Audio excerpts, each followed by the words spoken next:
Quem trouxe Bíblia aí? Quero falar uma coisa: a Bíblia é a palavra de Deus e ela é poderosa para transformar as nossas vidas. Você crê nisso? Ontem eu falei um pouquinho sobre a Bíblia. A Bíblia é o livro mais vendido no mundo, sabia disso? O segundo livro mais vendido no mundo é o Conto de Duas Cidades, 200 milhões de exemplares. Terceiro livro mais vendido, Senhor dos Anéis, 150 milhões de exemplares. Olha a discrepância, a Bíblia, 3,9 bilhões de exemplares. É a palavra de Deus, ela atrai as pessoas, ela é poderosa. E eu queria estudar a Bíblia com você. Se você trouxe Bíblia, 1 João capítulo 1, eu vou começar do versículo 4 até o final do primeiro capítulo. Diz assim a palavra de Deus: escrevemos estas coisas para que a nossa alegria seja completa. Essa é a mensagem que dele ouvimos e transmitimos a vocês. Deus é luz, e nele não há trevas alguma. Se afirmarmos que temos comunhão com ele, mas andarmos nas trevas, mentimos e não praticamos a verdade. Se, porém, andarmos na luz, como ele está na luz, temos comunhão uns com os outros, e o sangue de Jesus, seu Filho, nos purifica de todo pecado. Se afirmarmos que estamos sem pecado, enganamo-nos a nós mesmos, e a verdade não está em nós. Se confessarmos os nossos pecados, ele é fiel e justo para perdoar os nossos pecados e nos purificar de toda injustiça. Se afirmarmos que não temos cometido pecado, fazemos de Deus um mentiroso e a sua palavra não está em nós. Meus filhinhos, escrevo estas coisas para que vocês não pequem. Se porém alguém pecar, temos um intercessor junto ao Pai, Jesus Cristo justo. Ele é a propiciação pelos nossos pecados, e não somente pelos nossos, mas também pelos pecados de todo o mundo. O versículo que me chamou a atenção quando eu estava lendo esse texto da palavra foi o versículo 4. Quando ele diz: escreva essas coisas para que a nossa alegria seja completa. O que representa a alegria completa? É interessante porque ele vai usar uma palavra no grego aqui, plero, que é uma medida, que significa encher completamente, ou encher até o máximo. Em algumas versões da Bíblia ela é traduzida como transbordar. E o que representa isso? Como que a nossa alegria pode ser completa? A Bíblia vai falar dessa alegria completa quando estamos na presença de Deus. O Salmo 16, versículo 11, vai dizer que na presença do Senhor há plenitude de alegria e delícias perpétuas. Quem já sentiu alegria na presença de Deus? Você lembra assim, um culto onde Deus te visitou e veio aquela alegria? Ou então um momento de oração em casa, às vezes sozinho, com a família ou com amigos. Eu lembro de tantas reuniões de oração, onde quando nós orávamos, a presença de Deus veio e veio junto àquela satisfação da alma, as delícias de Deus. Ah, como é bom, quem tem prazer na comunhão com Deus aqui? Já sentiu alegria? Em Atos 2, 28, Pedro vai usar essa mesma expressão, quando ele, depois do Pentecostes, está pregando, e ele cita um salmo, fala que o justo não verá corrupção, e aí ele fala da ressurreição de Jesus, e ele fala que nele a nossa alegria será completa. E quando eu estava estudando esse tema, um texto que me veio à mente foi o Salmo 23, um texto bastante conhecido. Ele vai dizer: unges a minha cabeça com óleo e o meu cálice transborda. E é interessante o Salmo 23 porque ele vai usar duas imagens, duas figuras para falar a respeito de Deus. A primeira é Deus como bom pastor, aquele que cuida da gente e não deixa faltar nada. A segunda é o bom anfitrião. E aí tem muito a ver com o costume no Oriente Médio, como eles recebiam as pessoas. Um bom anfitrião, ele primeiro recebia a pessoa com unguento, óleo. Eu imagino que o povo andava demais, naquela época não existia desodorante. Então você chegava no tenda, todo mundo comendo junto. Então era de bom grato que o anfitrião jogasse um unguento aromático, um bom perfume, aqueles que entravam na casa. Mas também, ele enchia o cálice. Aqui a ideia não é que pegava vinho, fazia transbordar o vinho, desperdiçava. Não é essa a ideia. O cálice transbordar significava algo que era costumeiro. O hóspede não deixava o cálice daquele que recebia ficar vazio. Então, quando ele tomava tudo, o bom anfitrião, o que ele fazia? Punha de novo. E aí ele tomava, punha de novo. E enquanto o cálice estivesse sendo enchido, esse é o cálice transbordante. Queria dizer que não saia da minha casa. Você é bem-vindo aqui. Continua. Agora, quando o anfitrião não enchia mais o cálice, está na hora de ir embora. O que a Bíblia está dizendo? Sabe, a presença de Deus, nós precisamos viver a comunhão com o Senhor como aqueles que têm o cálice transbordando. Não sai, não vão embora. Nada os afasta, nada os tira dali. Hoje, em nome de Jesus, eu quero te levar a esse lugar. Teu cálice vai transbordar. Amém? E a sua alegria vai ser completa. Porque a comunhão com o Senhor vai ser renovada na sua vida. Ele não quer que você vá embora. Ele vai encher o cálice de novo, de novo, de novo e mais uma vez. Esse texto vai falar que, apesar de Deus ser um bom anfitrião, existem algumas crenças falsas, mentiras, enganos, que nós muitas vezes acreditamos e que elas nos afastam da comunhão com Deus. E aí o nosso cálice fica vazio. Por quê? Porque acreditamos em falsas crenças, sofismas, mentiras, enganos. Você vai ver que várias vezes ele faz esse paralelo. Mentimos para nós mesmos, o texto. Ele vai dizer isso várias vezes. Quem aqui já se auto-sabotou? Você acreditou em algo que não era verdade. Aquilo já aconteceu com você? Dá uma raiva, não dá? Eu estava aqui no culto das 9, o pastor Edson estava aqui, e eu lembrei de uma história que o pastor Edson contou. No funeral. Ele contou uma história que a mãe dele criou, na família deles, ele aprendeu que não podia tomar manga com leite, porque dava indigestão, morria. E ele cresceu acreditando nessa mentira.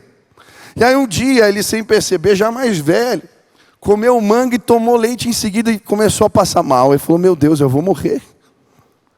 E ele estava ali com aquela inverdade, já há muitos anos. Esses dias eu saí com uns amigos, e a gente estava na convenção, na verdade, um amigo pastor, nós fomos num restaurante, e lendo o cardápio, tinha lá um mini hambúrguer. Eu normalmente peço para os meus filhos, porque é um hambúrguerzinho pequenininho, normalmente do tamanho de uma mão, assim, vem 2, dá para os 2 filhos. E ele viu ali, mini hambúrguer, o preço R$90, caro. Falou, bom, deve dar para os meus filhos. Pediu um mini hambúrguer. Quando chega, na verdade, chega um hambúrguerzinho do tamanho de uma moeda, 2. Ele fica indignado, não falava que era micro hambúrguer, não vou pagar esse negócio. A foto me enganou. É horrível quando a gente se sente enganado. Mas deixa eu te dizer uma coisa. Existe dentro de nós um impostor que nos sabota. E porque a gente acredita nesse impostor que está dentro da gente, muitas vezes o nosso cálice fica vazio. E esse texto, 1 João, ele vai nos apresentar 4 mentiras, 4 falsos falsas crenças, enganos, que nós muitas vezes depositamos fé e que fazem com que a nossa alegria não seja completa. Pastor, que enganos são esses? Pode ficar tranquilo que não é tomar leite com manga, nada disso. Primeiro engano que a Bíblia nos apresenta está aqui no versículo 6. Se afirmarmos que temos comunhão com Ele, mas andarmos em trevas, mentimos e não praticamos a verdade. A primeira mentira que esse impostor que está dentro da gente conta para nós é que podemos encobrir pecados e manter a comunhão com Deus. É possível andar em trevas e ter comunhão com Deus. São vários os textos que falam a respeito do prejuízo que os pecados ocultos trazem. Provérbios 28, versículo 13 vai dizer: o que encobre as suas transgressões nunca prosperará, mas o que confessa e deixa alcançará misericórdia. Isaías 29, 15 diz: ai dos que fazem as suas obras às escuras e dizem: quem nos vê? Quem nos reprovará? Sabe, muitas vezes escondemos debaixo do tapete algumas situações e acreditamos que o cálice vai continuar transbordando. Mas a verdade é que perdemos. Um exemplo claro disso, de que pecados ocultos trazem prejuízo, é a história de Davi. Ele mesmo vai atestar o que o seu pecado oculto, o seu relacionamento extraconjugal, tudo aquilo que ele maquinou e fez, gerou de prejuízo na sua vida. No Salmo 32, versículo 3 e 4, ele vai dizer: enquanto eu acobertei o meu pecado, os meus ossos doeram. Eu definhava. Sabe, o pecado oculto, ele é capaz de trazer doença. Sim, ele gera dor no corpo. Pesa os ossos. Eu lembro que 1 Coríntios 11, quando você lê lá sobre a ceia, ele fala: olha, muitos entre de vocês estão fracos e já dormem por causa de pecados não confessados. Eu nunca me esqueço um dia que eu tinha um dos atendimentos, uma pessoa que tinha uma enfermidade, e quando eu estava orando, perguntando a Deus, clamando ao Senhor pelos atendimentos, Deus me incomodou de que aquela enfermidade, não estou dizendo que todos, mas aquela em específico tinha a ver com pecados não confessados. Obrigado. Obrigado.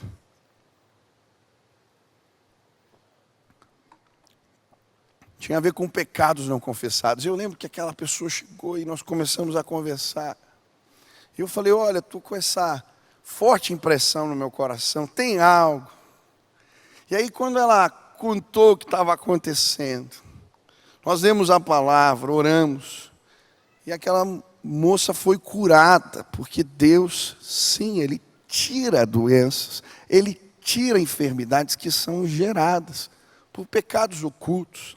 Davi também vai dizer, no Salmo 51, Senhor, devolve-me a alegria da tua salvação. Sabe, muitas vezes os pecados que escondemos, eles não apenas afetam o corpo, eles não apenas aparecem como dor nos ossos, dor e enfermidade, mas eles aparecem como angústia da alma. A gente perde a alegria. Você põe a cabeça no travesseiro e não consegue dormir. A culpa lhe persegue, é uma crise de consciência. Sabe, eu vejo tantas pessoas que perderam a paz, foram roubadas na sua alegria, porque estão guardando coisas debaixo do tapete, lá escondidas da alma. Elas acham que não atrapalha, mas você está sendo roubado na sua comunhão com Deus. Você está sendo roubado, sim. A sua alma se tornou pesada. Bíblia vai nos mostrar que Davi também, por causa do pecado oculto, a sua família foi impactada. Quando o profeta vai falar com ele, diz: a espada não se apartará de sua casa. Pecados escondidos, eles nos privam da comunhão com Deus. Eles afetam o nosso corpo, as nossas emoções. Eles machucam pessoas que amamos. Uma história para mim que é forte na Bíblia é a história de Acã. Quando eles tomam Jericó, Deus diz que não era para tomar nada dos despojos de guerra. E aquele homem vê uma capa bonita. Que mal podia fazer? Uma capa. E ele esconde na sua tenda. Mas por causa daquela capa escondida, o povo vai para uma batalha contra o povo de Ai e eles perdem uma guerra. Sabe, muitas vezes a gente se depara com capas bonitas. E a gente esconde dentro da tenda do coração.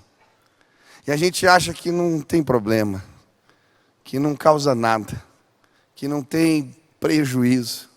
Mas teu cálice não transborda mais.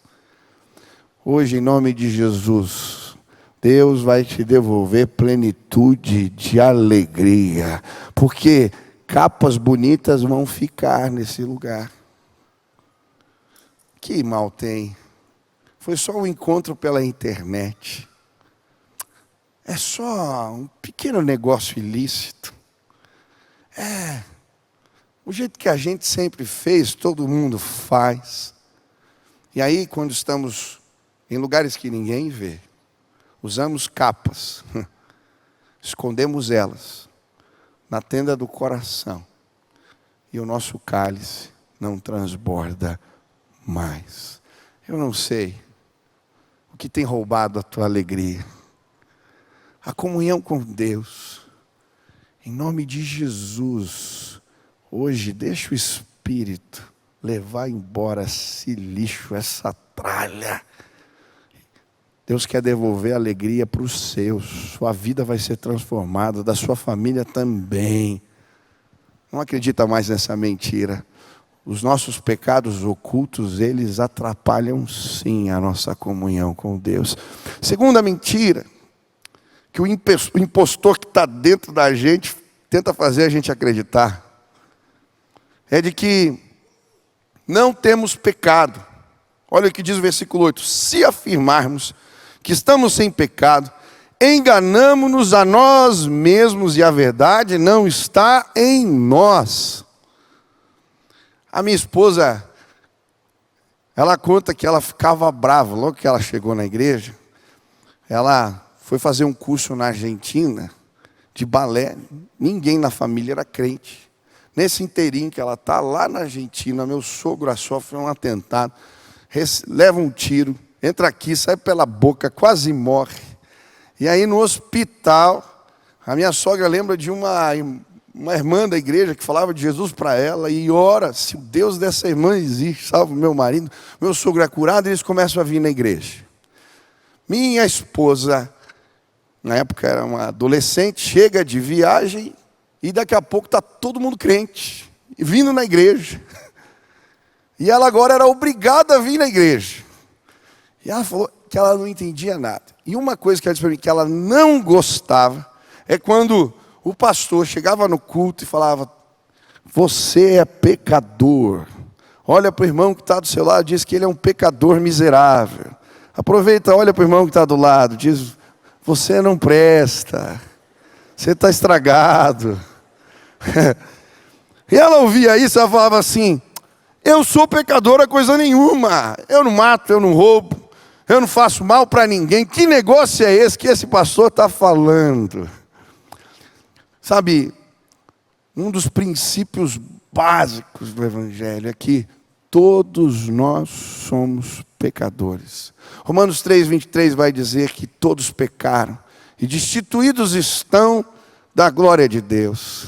Não podemos ter comunhão porque nós não somos santos. A Bíblia vai dizer em Romanos 3:10 que não há um justo sequer sobre a face da terra. Nós somos pecadores.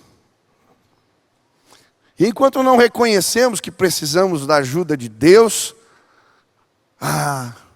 continuamos presos por nossos pecados. Sabe, uma maneira que eu gostava de ilustrar isso, eu uso bastante essa história nos discipulados.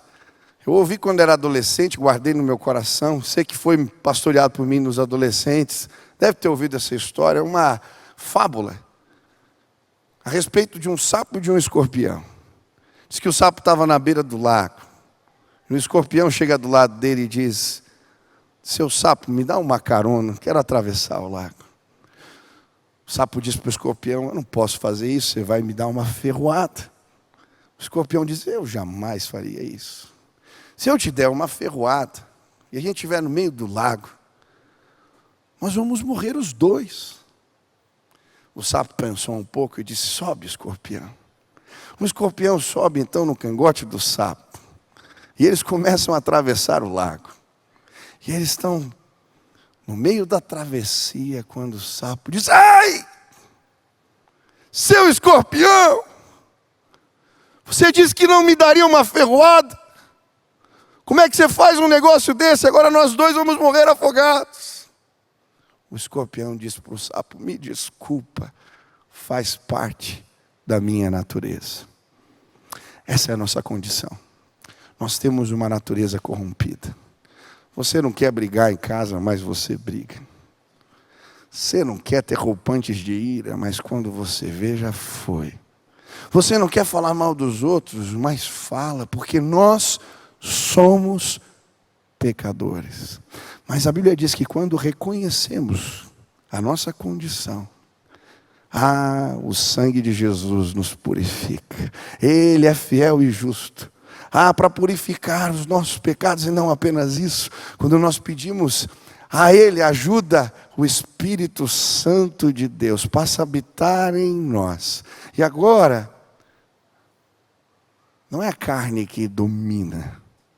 Não é o fruto da carne que impera. Porque o Espírito mora em nós. O fruto do Espírito é evidenciado na nossa vida. Paz, alegria, mansidão, domínio próprio. Ei, hoje eu vim te contar, você é pecador. Você tem uma condição, e eu também, de mesmo sem querer fazer o mal. É por isso que o apóstolo Paulo diz: o bem que quero fazer, esse eu não faço. Mas o mal que não quero fazer, esse eu faço. Mas quando pedimos a ajuda de Deus, e o Espírito passa a viver em nós, nós podemos sim vencer maus hábitos. Hoje você vai voltar um marido melhor para casa, uma esposa melhor, um filho melhor. Nós somos pecadores, sim. Mas não é só o incrédulo que acha que não é pecador. Tem muito crente que começa a viver e acha que não tem pecado. E a Bíblia vai dizer: quem pensa assim diz que Deus é mentiroso. Mas por que a gente começa a acreditar que não tem pecado? Ou começa a não perceber a condição de pecado? Por que isso acontece com a gente?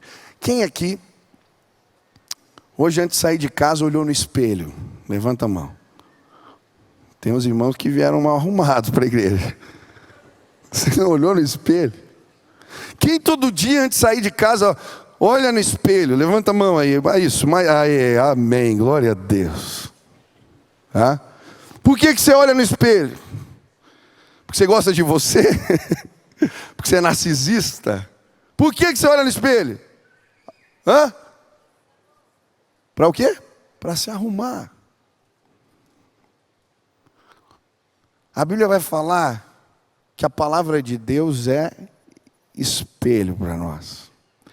E o crente que começa a não ler a Bíblia, ele começa a sair com o cabelo desarrumado, andar com umas roupas que não combinam, sai sem sapato de casa. E sabe por que ele não percebe? Porque ele não olha no espelho. E tem muito crente vivendo a vida e deixando de se perceber, deixando de perceber o pecado. E deixa eu dizer uma coisa: você precisa olhar no espelho da palavra.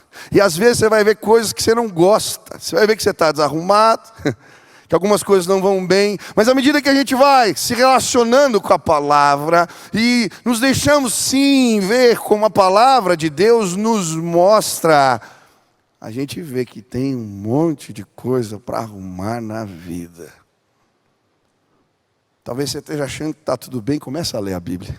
Começa a ler a Bíblia e orar. Deus, sonda o meu coração, vê se há em mim algum caminho mau, prova os meus pensamentos, esquadrinha o meu coração. Vai aparecer um monte de coisa. Mas sabe, à medida que a gente vai se arrumando, a gente vai ficando mais parecido com Jesus. Nós perseguimos a estatura de varão perfeito. Ei, em nome de Jesus, você tem coisa para arrumar na tua vida, eu tenho certeza. Leia a Bíblia, volte à palavra, olhe nesse espelho. A sua vida vai ser transformada por Deus. Amém? Quantos creem nisso? Essa semana você não vai ler a Bíblia todo dia. Não sai de casa sem olhar no espelho, em nome de Jesus. Terceira mentira que o impostor que está dentro da gente conta para nós é que dá para abraçar o evangelho pela metade. Capítulo 2, versículo 3 diz: sabemos que o conhecemos, se obedecemos os seus mandamentos. Aquele que diz, eu o conheço, mas não obedece aos seus mandamentos, é mentiroso e a verdade não está nele. Tem muita gente acreditando que dá para abraçar um pedaço, uma parte. Mas a Bíblia está dizendo que quem faz assim, eu gosto. Tem gente que lê a Bíblia e se relaciona com Deus como quem vai no restaurante. Pega o cardápio, fala, essa comida eu gosto, essa aqui eu não gosto. Essa eu escolho para mim, essa não. O problema é que a Bíblia está dizendo que quem se relaciona com Deus dessa forma, não tem parte com Ele. Está se enganando. Não o conhece. Ou você abraça tudo, ou você não tem nada com Ele. É assim com Jesus. E tem muita gente lendo a Bíblia. Puxa, isso aqui eu não concordo.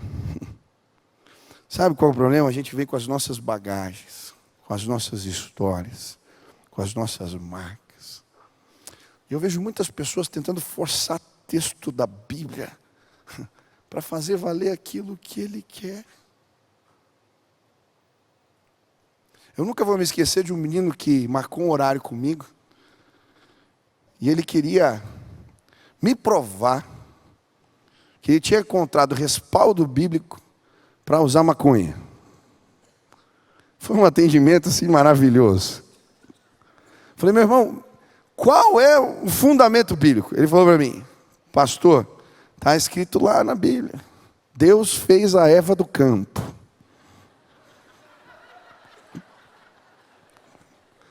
Falou, e tem mais, pastor, e disse que era bom.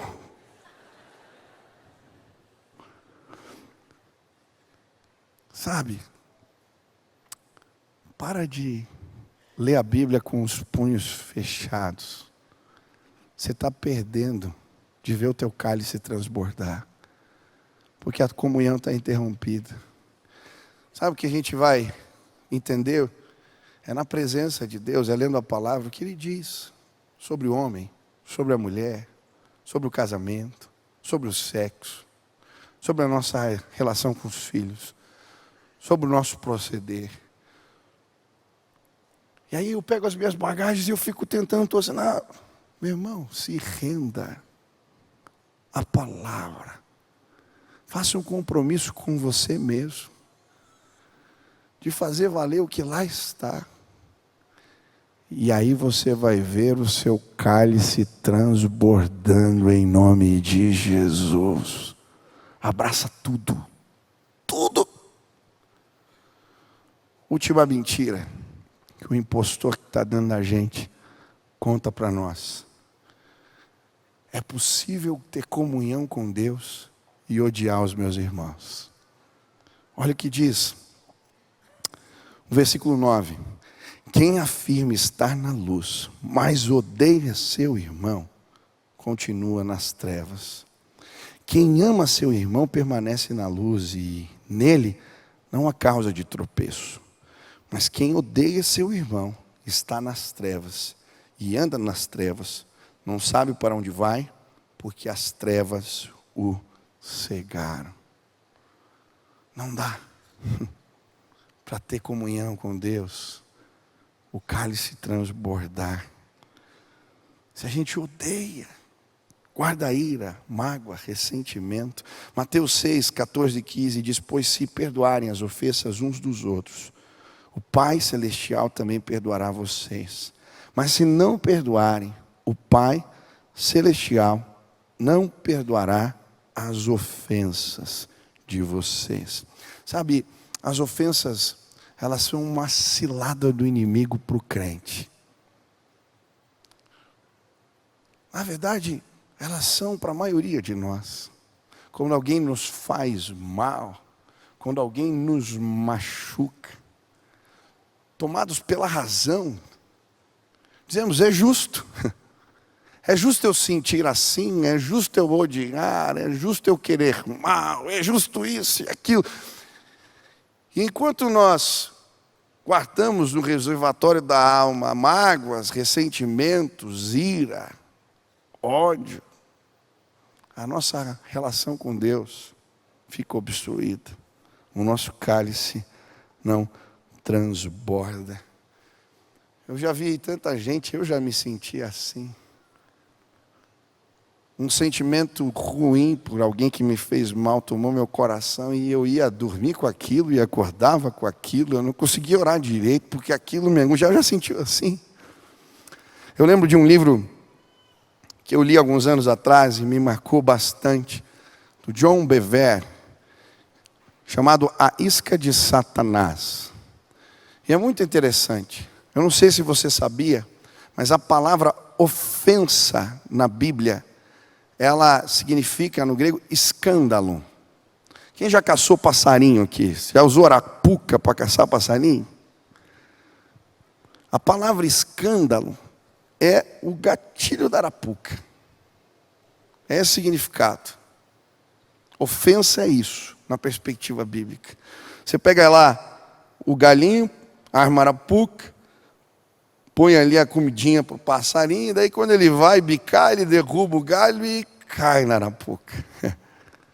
É por isso que a palavra ofensa também é traduzida como escândalo ou pedra de tropeço. É por isso que ele está falando, os faz tropeçar. Sabe, muitas vezes tropeçamos, porque guardamos ódio, sentimentos ruins por pessoas no nosso coração. O John Bevere, nesse livro, ele vai contar que tinha uma pessoa que ele gostava muito, e normalmente quem nos machuca mais é quem nós gostamos mais. Uma pessoa que ele gostava muito, um pai na fé, alguém que ele amava demais. Essa pessoa o machuca, o decepciona, o trai. E aí, ele começa a lidar com aquele sentimento sem saber como se libertar daquilo. Aquilo o aprisiona, ele dormia com aquilo, acordava com aquilo. Ele chega até a ir até essa pessoa, falar com ela, pedir perdão, mas ele não conseguia se libertar dos sentimentos. E aí ele começa a orar, encontra um texto na palavra dizendo que nós temos que orar por aqueles que nos ofendem. E ele começou a orar. E eu não sei se você já orou por alguém que te fez mal. Ele começou bem, ele falou. Mas aquela pessoa começou a prosperar e aí ele não aguentou.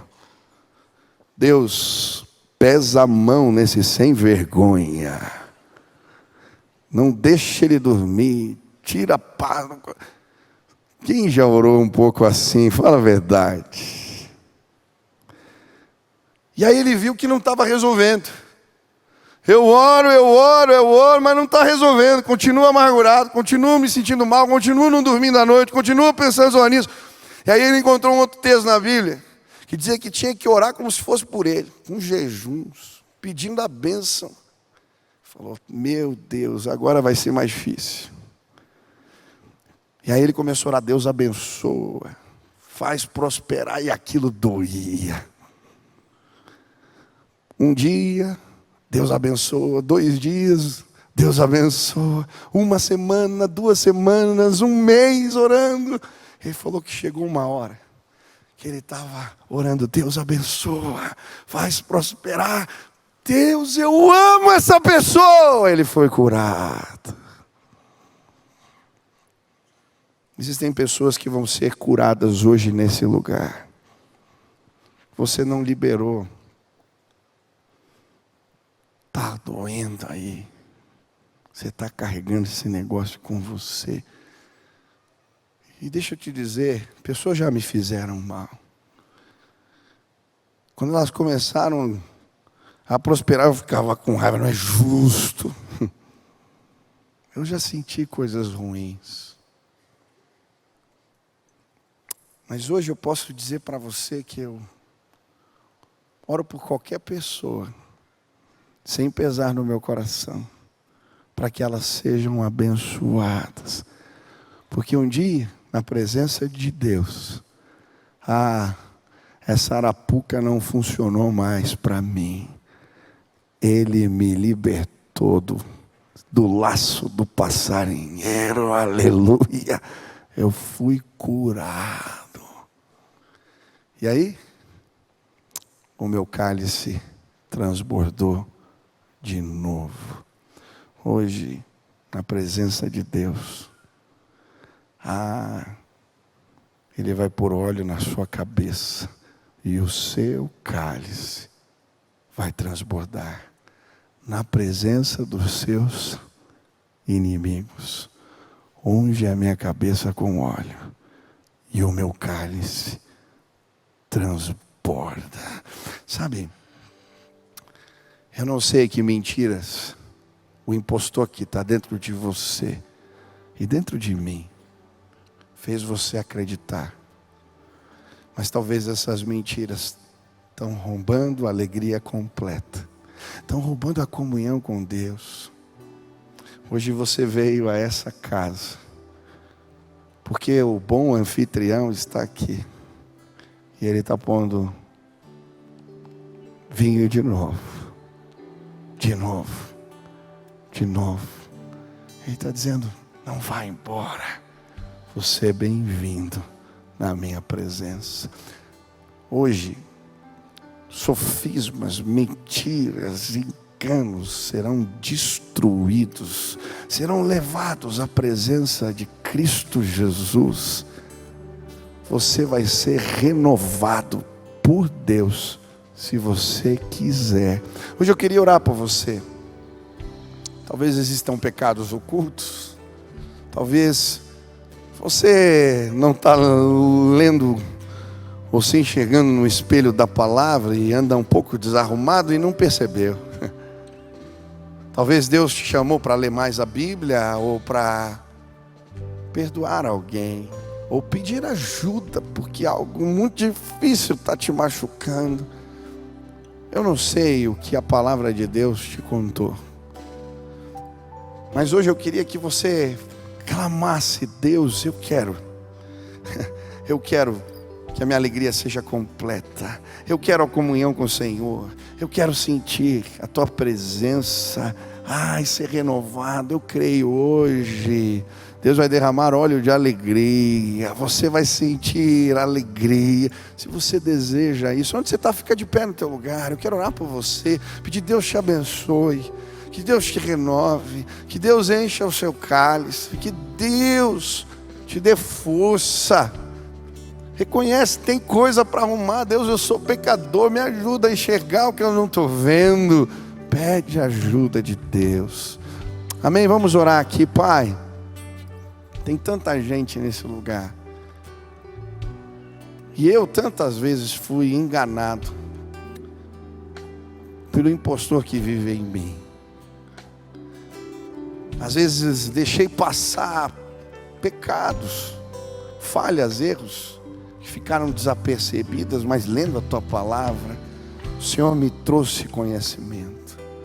Às vezes tentei esconder capas, achando que elas eram inofensivas. Deus, eu quero pedir em nome de Jesus, que hoje o Senhor possa curar, restaurar, livrar os meus irmãos. Que haja cura na Tua presença, renovo diante do Senhor. Pai, eu quero clamar que possamos abraçar o Evangelho, ir à Bíblia, procurar respostas nela. E não, Deus, saímos para ir defendendo coisas sem olhar com carinho a palavra do Senhor. Pai, eu quero pedir em nome de Jesus que as arapucas que o inimigo montou para muitos de nós sejam destruídas hoje pelo poder que há no teu Espírito. Que haja cura, que haja renovo, que haja perdão verdadeiro. Pai, tira do caminho dos meus irmãos a pedra de tropeço, desmonta a arapuca, que eles sejam libertos, que eles sejam curados, que eles encontrem sim, Deus, alívio diante do Senhor. Existem pessoas que não dormem, pesadas de espírito, carregando tanta coisa ruim no coração. Pai, elas não precisam viver assim. Que o perdão as liberte, que a palavra de Jesus as cure. Sim, Pai, nos renova em nome de Jesus. Amém, amém. Todos fiquem de pé agora. Eu quero fazer mais um convite. Você que veio hoje, talvez como a minha esposa, não entende que é pecador, ou se entende, não é capaz de compreender que está longe de Deus. Mas hoje nesse lugar, você está dizendo: eu quero ter uma comunhão com o Senhor diferente. Eu quero ouvir a voz dEle. Eu quero ser liberto dessa natureza que me faz trazer tanto prejuízo, não só para mim, mas para as pessoas que eu amo. Eu quero a presença de Deus. Deixa eu te dizer algo. Se hoje você confessar, se arrepender e pedir: Espírito de Deus, entra na minha vida, Deus vai te colocar numa nova condição. Você não vai ser mais refém de alguns pecados. Deus vai te dar autoridade para vencê-los. Por quê, pastor? Como é que isso acontece? O Espírito de Deus vai morar em você. E aí junto com ele vem um pacote: alegria, paz, mansidão, domínio próprio, aleluia. Vai vir esse pacote todo junto com a presença do Espírito Santo na tua vida. Eu tomei essa decisão quando eu tinha 15 anos. Minha vida foi completamente transformada. E hoje eu queria que você clamasse, pedisse: eu quero, Jesus, ter um relacionamento assim. Eu quero me dominar, eu quero ouvir tua voz. Eu quero que o meu cálice transborde. Eu quero a alegria da salvação. Eu quero ter um relacionamento com Deus desta forma. Se hoje você quer tomar essa decisão, eu quero orar por você. E eu creio, um milagre vai acontecer. Você vai nascer de novo. A alegria da salvação vai ser derramada na sua vida. Você vai ser marcado com a marca da promessa, o selo do Espírito Santo. Os seus ouvidos serão abertos para o entendimento das coisas de Deus. Eu creio, há poder no sangue de Jesus para nos libertar do pecado. Se hoje você veio aqui e quer tomar essa decisão, aonde você está, levante sua mão bem alto, bem alto, bem alto. Deus te abençoe, Deus te abençoe, Deus te abençoe, Deus te abençoe, Deus te abençoe, Deus te abençoe. Levanta a mão bem alto. Eu quero. Deus abençoe, Deus abençoe, Deus abençoe, Deus abençoe, Deus abençoe. Tem bastante gente lá na galeria, lá no fundo, lá atrás. Quero pedir para os pastores virem aqui à frente, diáconos, os líderes. Nós vamos cantar essa última canção. Você que levantou sua mão, pede licença, vem para cá, eu quero orar por você. Pastor, por que aí? Deus vai marcar a tua vida hoje. Deus vai marcar a tua vida hoje. Peça, venha pedindo: Deus, eu preciso. Sai do teu lugar aí. Vem com a esposa, vem com o marido, pede para alguém. Se você está com vergonha, vem comigo, vem, desce agora. Eu quero orar por você. E eu creio, o Espírito de Deus vai ser derramado na tua vida agora, nas nossas vidas. Enquanto oramos, enquanto clamamos, vem. Se Deus falou contigo, venha, vem agora. Peça para que Ele more na tua vida, no teu coração. Isso, lá de trás, desce. Você que está aqui na frente, passa para cá. Levanta aí os bancos para as pessoas poderem passar. Isso. Pode vir, pode chegar agora, em nome de Jesus. Isso, pode vir. Tem mais gente, Deus está te chamando agora. Hoje você vai ser liberto dessa mágoa, esse ressentimento que está te afastando de Deus. Vem para cá, a cura vai chegar na tua vida hoje. Venha. Peça para Jesus vir morar no teu coração. Peça a ajuda de Deus, venha para cá agora, em nome de Jesus. Tem mais gente que Deus está chamando. Venha agora. Pede licença e vem para cá.